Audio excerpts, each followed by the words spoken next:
guys, NASCAR Mobile 48 back again, and welcome back to another episode of NRR. Well, actually, the first one of 2021, and in today's debut, or first episode, I don't know what you would call it, of 2021, we're going to be talking about the Busch Clash at Daytona on the Daytona road course configuration, and man, it was a heck of a race, and I just cannot wait to get into it. So we'll start off with talking about our top 10 drivers. Then after that, we're going to rate the race. And I'll talk about how the race played out and talk about like some other drivers, like excluding the top 10.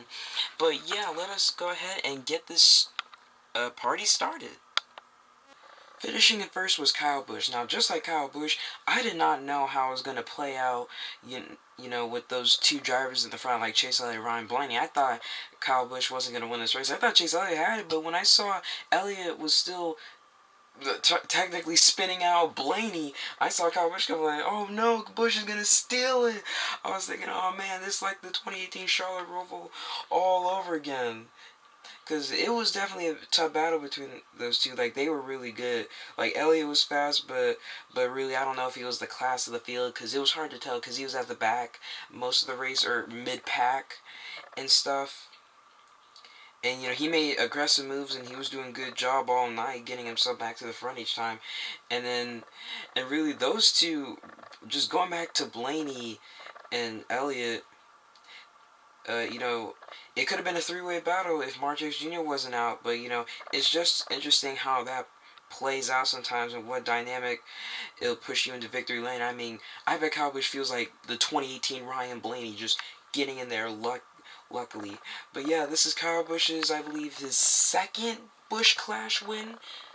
Or I don't know how many Busch Clash wins, because he won the Budweiser Shootout in 2012, and it was also in a last lap pass against Tony Stewart, so man, that's something. So maybe it happens once every 9 years or something. I don't know. Kyle Busch, they had a pretty good start. So this is a pretty good start for Kyle Busch and his new crew chief, Ben Bashore. So this is going to be, well, really, it wasn't that much skill. Kyle Busch is a decent road racer. They had more luck tonight than they did back in the summer. But yeah, Kyle Busch and Ben Bashore, I bet this was a pretty lucky win for them. They definitely weren't the best, but we'll see what they can do, because they were just at the right place at the right time. Finishing in second was Chase Elliott. Like, Elliott, he was close enough to drive it in there, and I feel like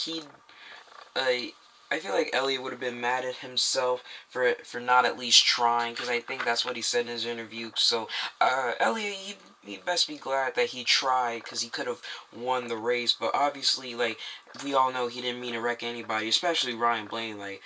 Like I love how Elliott said in his interview that sometimes he wouldn't mind wrecking other drivers other than his friends and his teammates, maybe drivers that make him mad, Hamlin, and drivers that like dumped him, Kyle Busch, and some drivers that put off dumb moves, Truex. Man, I'm roasting guys today, but yeah, really, and Elliott was right. He can't be sorry about going for the win, but you know, I bet he didn't mean to wreck Ryan Blaney. Like, he drove it in there, and just that corner gets so tight, and you know, he just didn't want to completely jump the curb to the right. That would have completely ended the race, and he wouldn't have finished in second. So I don't know why they added that like little chicane coming to the checkered flag.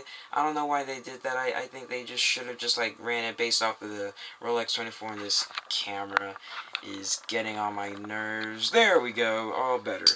But still, Chase Elliott had a decent race. They had a fast Chevrolet, and hopefully they can just try it again on Sunday, and maybe just go for the Daytona 500 pole tomorrow. So we'll see what happens for Chase Elliott, but they still had a pretty decent race.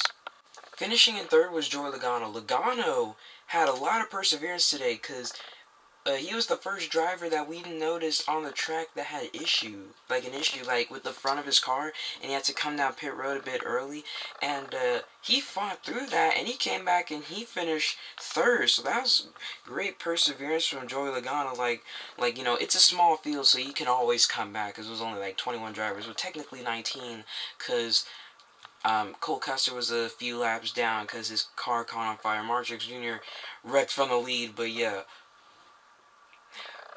like almost all the cars ran off the road in the bus stop, and you know, and I think that got his grill packed full of mud and stuff, because I don't know if it's been raining in Daytona. I bet it has. I don't know, but I bet it's just not even grass back there. I heard it was like just mud, so it was like dirt racing. So that was pretty funny. And then and they got cleaned out, and they were close to being in a position to win it. But like, I don't know. Really, I don't really understand NASCAR making the call about the dirt thing, but I guess it was just too much dirt, so NASCAR just called it. But still, anyway, Joe Logano had a pretty good race, and then they just fought after that and perseverance, and they were able to make it up into the third place finish. So that was a good comeback from Joey Logano and the 22 team.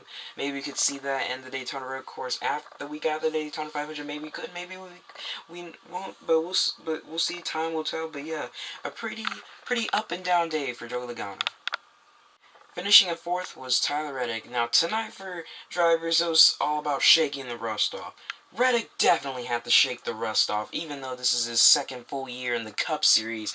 Well, I mean, really? He just goes in the pit, he just killed the car, and then he just reversed back to the pit road thinking, oh, you guys put on the wrong tires, and then he just killed the car, that's it. And so that was a complete waste of time, but they still were able to come back and get a top 5 finish and finish in fourth. So that was some good perseverance as well for Tyler Reddick, but a bit of a mistake there.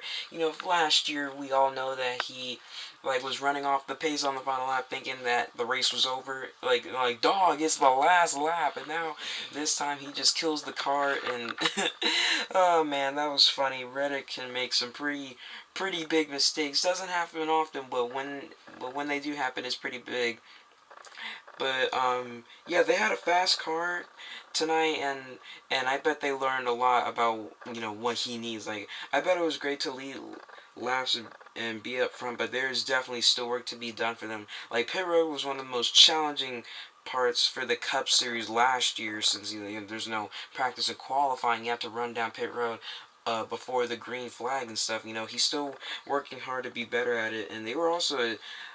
And I also heard that they were a bit tight all around, but I bet they'll just regroup. But overall, it was a good night for them, and I bet he had some fun having to fix that problem he had on pit road. But still, a pretty decent night for Tyler Reddick in the 18.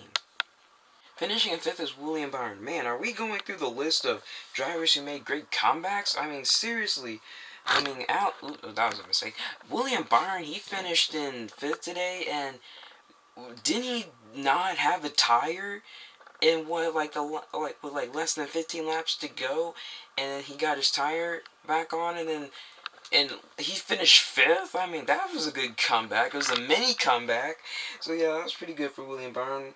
I bet they've had a eventful night for sure. They had the pit stop issue that they had to fight back from and they were still able to finish fifth. I mean, good job to rally back from that.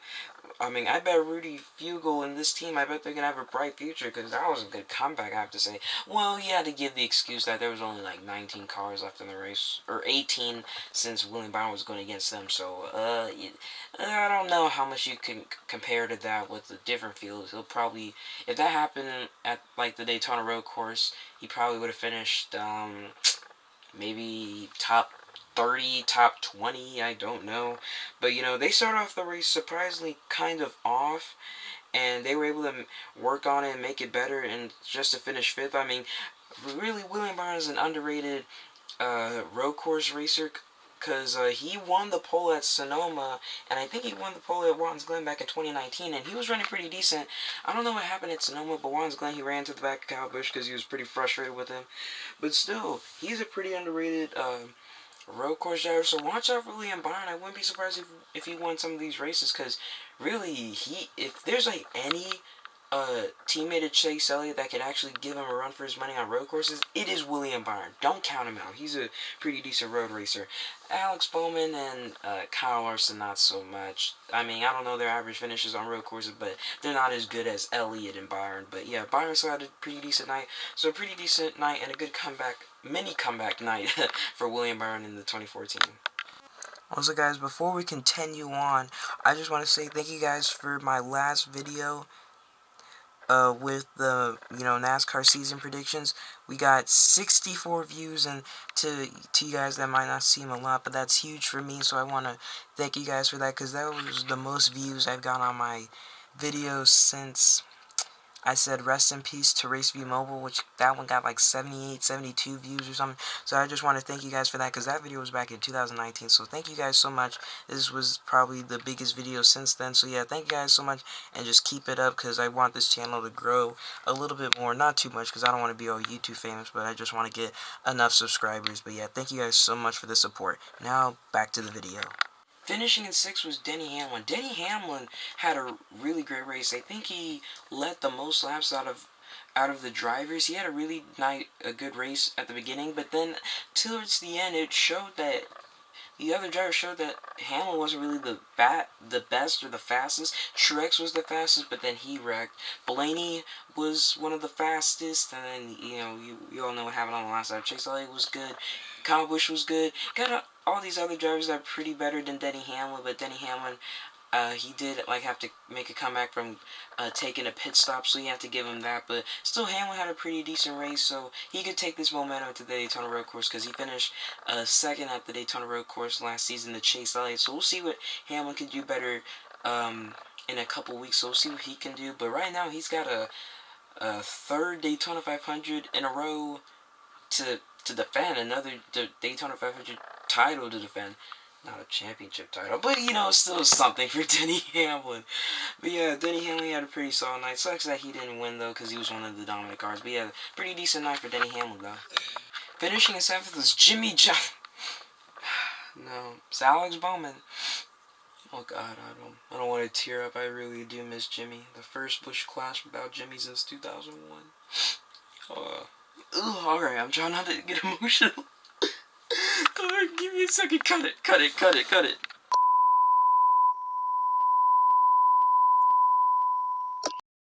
Okay, I think I'm calm. Alright. Sorry, I got a bit emotional there. You all know Jimmy's out. Alright, hold on. I'm not trying to get emotional. Alright, let's just continue. Alright, finishing in 7th was Alex Bowman. I really think that Alex Bowman could have been in contention to win the night. Those speeding penalties on pit road hurt them a little bit. That Elliott team really helped make those adjustments, and they got the car back toward the front.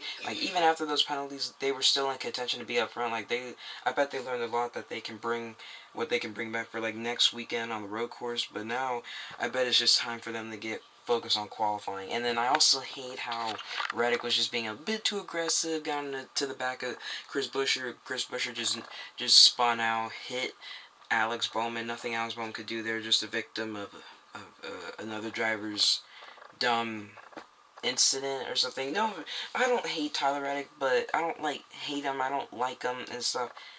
Wait, no.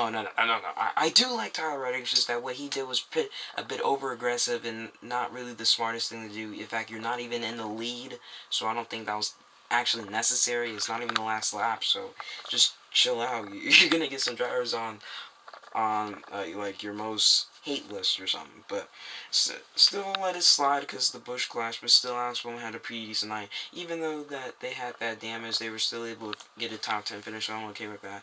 But yeah, pretty decent night for Alex Bowman, the 4018. Finishing in 8th was Eric Jones. Eric Jones really beyond surprised me from today's race. I mean, really, he finished 8th. I know it was a 21 car field, but he still did pretty decent in that 43 car. But yeah, you have to give the excuse, like I said, 21 drivers, and some drivers were kind of out, like Truex and Cole Custer. But still, Eric Jones running in 8th in RPM equipment. Bubba Wallace couldn't do that at a road course, because Bubba Wallace, no disrespect to him, but really, he is not the best on road courses. I bet that's why he was watching Ty Dillon run pretty okay, but mediocre out on the road course. But yeah, that's still a team that needs to grow. But still, Eric Jones ran pretty well on a road course in RPM equipment, and Bubba Wallace who usually his best finish, I believe, is like 24th or 25th on a road course. So that just goes to show that Bowman has some work to do on the road courses, especially if there's 6 races of them. So we have to see what he can do. But still, but for Erik Jones, he had a pretty decent night. No really big incidents and stuff. He had to avoid some contact with anybody and stuff, with these drivers overshooting the corner like Kurt Busch did, Blaney did, and a couple of other drivers did it. Actually, Kurt Busch did it twice, actually, so yeah, I bet that's something that those drivers have to fix. Going to the Daytona road course next weekend, because they don't want to like mess up their tires and have to go pit and stuff, because that's going to ruin the race. So their race. So we'll see what happens then. But yeah, Erik Jones had a pretty decent night, and we'll see what he can do as he gets ready to qualify for the Daytona 500 tomorrow. Finishing in 9th was Ricky Stenhouse Jr. Ricky Stenhouse Jr., he didn't have like a big race. It was okay. I mean, he finished 9th. He got a top 10 out of a 21 car field. He did okay. Some drivers were out. I mean, he had a decent race. Nothing really big about Ricky Stenhouse Jr. I just don't know what to say. Like, I don't think they even mentioned anything about Stenhouse other than saying his name at the beginning of the race before they took the green flag. But Stenhouse he was just like out of sight, out of mind. Just snuck up and stuff. But yeah, I guess you could say that. But yeah, Stenhouse had a pretty decent race, I guess. I have nothing to say, but yeah, good job, buddy. Gold star. We got a top 10, the Busch Clash. Finally, rounding up the top 10 is Matt DiMarco. Matt DiMarco is kind of like Ricky Stenhouse Jr. He didn't do anything either. He did take some damage from Ryan Newman, but nothing else really, because Matt DiMarco, especially with these road courses, he has to get a bit better, because he has been a little bit disappointing on the road courses, because I thought he could do something, but I guess it's just the power of Toyota, because he ran better in Levi Family Racing equipment, and he's in better equipment in Ford, and he's not running as well, so that's a bit of a problem. So you expect a lot from Matt DiMarco, and him finishing in 10th, and really he wasn't a big factor. He was like running like mid-pack. He was running in like 13th, 12th, 14th, something like that. So that's not really good. So they've especially got some work to do. So we'll see what happens with them, but still they've got a top 10. So I guess that's okay. But I bet that's something that they probably weren't looking for in the Busch Clash tonight. And now let's rate the race. This race was pretty good. Yeah, it was like really exciting and stuff. Like at the beginning of the day when I was getting ready for school, I was like thinking, oh man, I just cannot wait for the Busch Clash. It's gonna be so exciting. I can't wait to see what Boyer does in the booth. And Boyer, he did a pretty decent job commentating. I like that beers thing he was talking about. Towards the end of the race, that was pretty funny, and Jeff Gordon did pretty decent. Mike Joy, of course, you gotta love Mike Joy, is a good commentator. The racers did good. And then the finish was good. Like, actually, the last few laps were good. I love seeing Chase Elliott trying to hunt down Ryan Blaney. So technically, I would give this race. Really, it was just pretty good. I have to give it a 9. Actually, no. Actually, I'm gonna give it a 10 out of 10. 10 out of 10. This was a really great race from start to finish. Like, it had some exciting moments, some unique things, and it was just really good to see NASCAR back in action. So, really, this race exceeded my expectations. So NASCAR just legitimately delivered on when I said, man, this race is going to be great. They just legitimately deliver. So I was happy to see a good race tonight on Tuesdays, because I don't do anything on Tuesdays anymore. But yeah, it was a good race, and yeah, I gave it a 10 out of 10. Let me know what you guys would give it in the comment section below. Now let's talk about some of the things that happened in this race. Like, generally at the beginning, you had all these drivers just going at it. I don't think Ryan Blaney blew the first corner, I believe.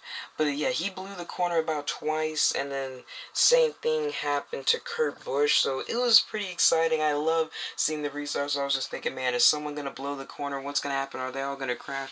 And when I saw Kurt Busch like just having to turn around, that was pretty funny, because it was like the same incident Austin Dillon ran into at the Rolex 24, so that was pretty cool. But yeah, other than that, this was still a pretty good race, and I expect a lot more further to come, and I just can't wait for the Daytona Road Course race after the Daytona 500. And you know, I already mentioned Clint Boyer. He was pretty fun to hear in the booth, and I can't wait to see him wear that Buccaneers jersey, because I heard about that thing after the Super Bowl when Almirola's team won over his former teammate Clint Boyer's team, the Chiefs. So yeah, that was pretty cool. I can't wait to see when that happens. I believe it happens at the 500. But yeah, that's about it. Thank you guys so much for watching. Please give this video a like, comment, and please subscribe to this channel to help it grow. And yeah, this has been a very good video to film. And we got the... Really, just from Tuesday to Sunday, it's just straight up NASCAR. I mean, tomorrow we got the qualifying for the Daytona 500. Oh, and also practice. And then Thursday we have the Duels of Daytona. That will determine the field and the starting lineups. Then Thursday we have... Oh, I already said Thursday. Friday we got the Truck Series race along with Truck Series qualifying, Xfinity Series qualifying, and the Cup Series practice, I think. Saturday you got the Xfinity Series race along with Cup Series practice again. And then Sunday you got the big show, the Daytona 500, the 63rd Daytona 500, and I can't wait for that. So I'll have a review of the two duels at Daytona up on Thursday night. Same thing with the Daytona 500. The Daytona 500, since there's no school the next day, I'll probably have that one up on Monday. I'm not sure. But yeah, thank you guys so much for watching. This is NASCAR Mobile 48, and yeah, I hope you guys have a great rest of your night, and you guys might see this in the morning, and I'll just see you guys next time. Peace out.